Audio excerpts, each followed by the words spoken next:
I think I'm naturally a pretty optimistic person. I think you'd have to be optimistic to try and do something like this with no experience. Either that or a bit insane.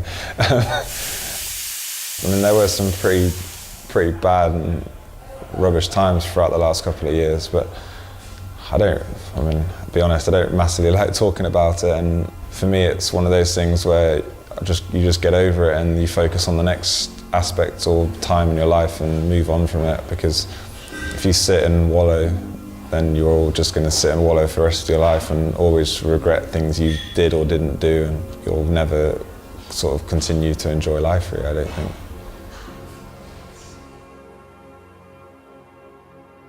My dad actually played rugby for England and for Wasps back in the 80s and early 90s, and I kind of sort of wanted to buck the family trend and tried every other sport under the sun and was absolutely terrible at every single one of them. So ended up trying rugby at 13, and then I kind of just went from there.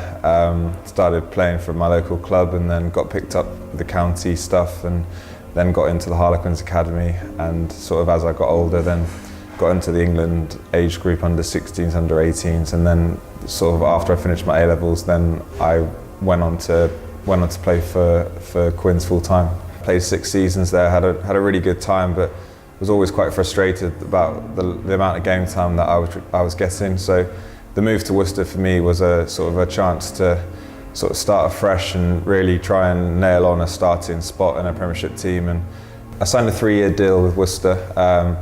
I played my first year there, and then I got injured at the start of my second season.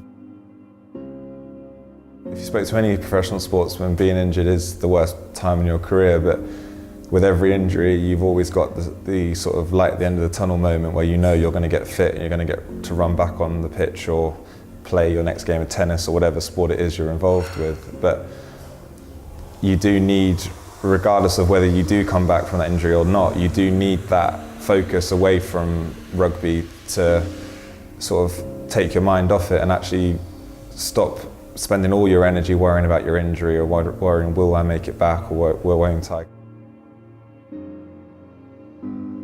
I think as like a very vague dream since I was sort of 17, 18, I'd always said I'd love to own a cafe, and it was always from a food sort of focus. The coffee side of things really came in a couple of years ago. I started sort of realising that speciality coffee was a completely different product to sort of what you get on the high street, and it really excited me, and that's sort of when I guess the student side of me came into play and really started researching and practicing, and just became a bit of a coffee geek, really. And then obviously it really tied in well with ambitions to open up a shop, and I just sort of sat down one day with my girlfriend and said, look, I'm going to make this happen. Don't know when, but I'm going to start looking into it now. And then sort of over the summer pre-season period going into what would have been my 3rd season, that was when I had my operation, which was unsuccessful, and that's kind of when had to call it a day on the rugby side of things. Thankfully, I've come out of rugby with pretty functional. I think a lot of guys will retire these days and have really bad knees, back, shoulders, which could potentially affect them long into life. But in that respect, whilst I have come out sort of 5-10 years earlier than I would have wanted, at least I can still function as like a normal life, really. So I'm pretty lucky on that side of things. What you see today at the shop, I couldn't have achieved it on my own. It would have been impossible. I've had a lot of help along the way. I've had a business grant through the county council, which was invaluable, and not just the money, but they also gave me a lot of support in terms of helping me, I guess, fill in gaps in my knowledge, because playing rugby doesn't sort of equip you to open up a coffee shop in the slightest. I crowdfunded, which to my knowledge hasn't been done in Worcester before. I think crowdfunding as a concept is becoming a lot more mainstream, and businesses are now raising a lot more money through sort of alternative methods to going to banks, because it's just not favourable to do so for small businesses anymore. And the crowdfunding to me was a way of raising some extra capital to make sure that I could do everything within the shop that I wanted. But it was also a really, really good way of getting the word out to the people in Worcester that what was going to happen in this shop is going to be different to what was on offer already.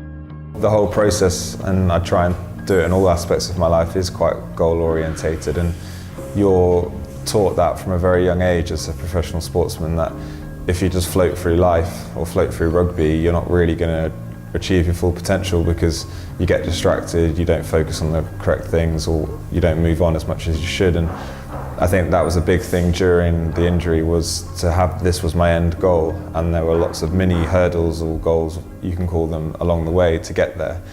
And the adrenaline of playing rugby each week, every weekend, is something you massively look forward to, and to sort of lose that during injury is again one of the hardest parts of it. But when you know you're going to be back in 2 weeks or a month, you kind of deal with it because you know you're going to get that hit of adrenaline once you're back fit. And I think for me, doing the shop after I'd retired was a massive distraction, and it was a lot of adrenaline. There was a lot of risk involved, and there was a lot of things that went wrong, could have gone wrong, and pretty much everything did go wrong at some point. But it kept me on my toes and kept that sort of, I guess, not a need for adrenaline, I'm not some sort of adrenaline junkie, but that excitement and a bit of sort of danger in life kept going. And I think it got to the point where then the shop opened, and I was a bit like, right, what next? And I kind of did, probably, funnily enough, which I guess I never even thought about, hit another low after the shop had opened, because it was kind of like, right, well, I've done that. And there was then a sort of a time for me to reflect on the fact that I wasn't going to play rugby again, and that the rugby side of my life really was finished. And I think probably the lead up to the shop, I'd completely blocked that out and not really addressed it or dealt with it, which is probably not the best way about going about something like that. But yeah, it did hit me hard sort of after we'd opened. But again, to sort of remedy that, I've taken up mountain biking, I've started